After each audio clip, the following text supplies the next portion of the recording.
देखिए, आरक्षण का जो बिल के बारे में मैं बताना चाहती हूँ कि मैंने एक पत्र लिखा था सीएम साहब को, और जो परिस्थिति 58 को लेकर जो हाई कोर्ट ने उस संशोधन को जो है 2012 का जो हुआ था, जिसमें 50 से ऊपर 58 कर दिया था और उसको उन्होंने अवैधानिक रूप से घोषित कर दिया। और पूरे प्रदेश में जिस तरीके से एक असंतोष का वातावरण, क्योंकि इसमें 58% को तो उन्होंने अवैधानिक कर दिया, लेकिन जो परिस्थिति थी आदिवासियों की 32% था, वो घटकर 20% में आ गया। और पूरा सर्व आदिवासी समाज ने इसको पूरे प्रदेश स्तर पर जन आंदोलन शुरू किया। और मैंने और लोगों ने मुझे आवेदन दिया, राजनीतिक दलों ने, सामाजिक संस्थाओं ने, कि हमारा 20 से 32 बढ़ा है जनजाति समाज, क्योंकि उन्हीं का घटा था। ओबीसी का तो यथावत था, एससी का भी यथावत था। तब मैंने मुख्यमंत्री जी को कहा था, लिखा था, और व्यक्तिगत तौर पर भी मैं जानकारी ले रही थी कि इसमें तत्काल कार्रवाई होनी चाहिए। पूरे प्रदेश में एक असंतोष का वातावरण है। और मैंने स्पेशल, आज मैं आपको बता रही हूँ, केवल जनजाति समाज के लिए ही सत्र बुलाने के लिए मांग किया था, कि चूंकि इसमें केवल आदिवासी वर्ग का ही 32 से 20 हुआ था। और इसके लिए मैंने कहा था, मतलब एक सुझाव के तौर पे कहा था कि अगर अध्यादेश लाना चाहें तो अध्यादेश लाइए, या विशेष सत्र बुलाना है तो विशेष सत्र बुलाए। जैसा भी सरकार ने इसको विशेष सत्र बुलाकर ये मतलब संशोधन विधेयक लाए। अब देखिए, मैं आज पहली बार आप लोगों के सामने ये जानकारी दे रही हूँ कि मैंने केवल जनजाति समाज के लिए सत्र बुलाने की बात कही थी।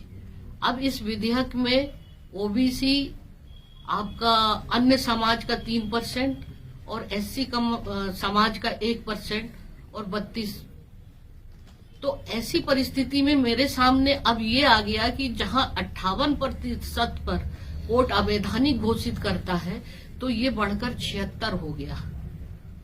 अगर केवल आदिवासी जनजाति समाज का ही संशोधन होता 20 से 32, तो मेरे लिए तत्काल हस्ताक्षर करने में कोई दिक्कत नहीं थी, क्योंकि उसका जो परसेंटेज है, उसका जो डाटा सरकार के पास था, तो वो उनमें कोई दिक्कत नहीं थी। अब चूंकि 76% ओबीसी का और 13% एससी का और अन्य का, ऐसे 76%, तो ये जो एक तकनीकी पहलू आया है कि मेरे सामने ये देखना है कि क्वांटिफाइबल जो डाटा है, वो उस डाटा की जानकारी लेना। दूसरी बात है कि जो अन्य समाज का जो हुआ 3% का, उसमें किस तरीके का ये डाटा तैयार किया है। तीसरा, ये तमाम जो है ट्राइबल का जो रोस्टर की तैयारी क्या है, क्योंकि ये सब 2012 के है, तो इनका रोस्टर बना कि नहीं।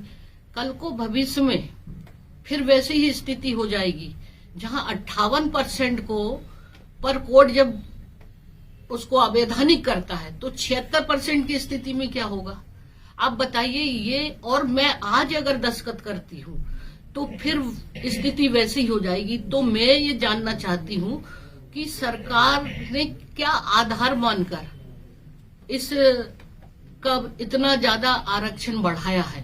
और ऐसी परिस्थिति में अगर मामला फिर उलझ जाएगा, तो न एससी को फायदा होगा और न ही इसमें ओबीसी को या जनरल को, न एसटी को। तो साथ में मेरे सामने एक और चीजें सामने आई है, बहुत सारे सभी समाज के लोगों ने दिया, एससी समाज के लोगों ने, ओबीसी समाज के लोगों ने, अदर अन्य जो है ईडब्ल्यूएस के जो लोग हैं, और एसटी, एससी, ओबीसी, सबने मुझे इस मामले में आवेदन देकर कहा है कि इस विधेयक पर आप जांच करें कि ये विधेयक में उनकी अपनी मांग है।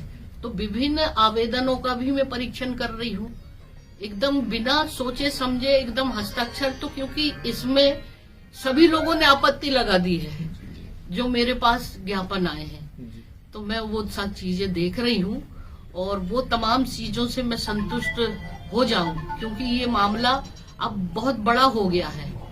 केवल ट्राइबल का 32-20 वाला रहता तो मुझे कोई दिक्कत नहीं थी। तो इसी कारण ये विधेयक को अभी मैं हस्ताक्षर नहीं कर रही।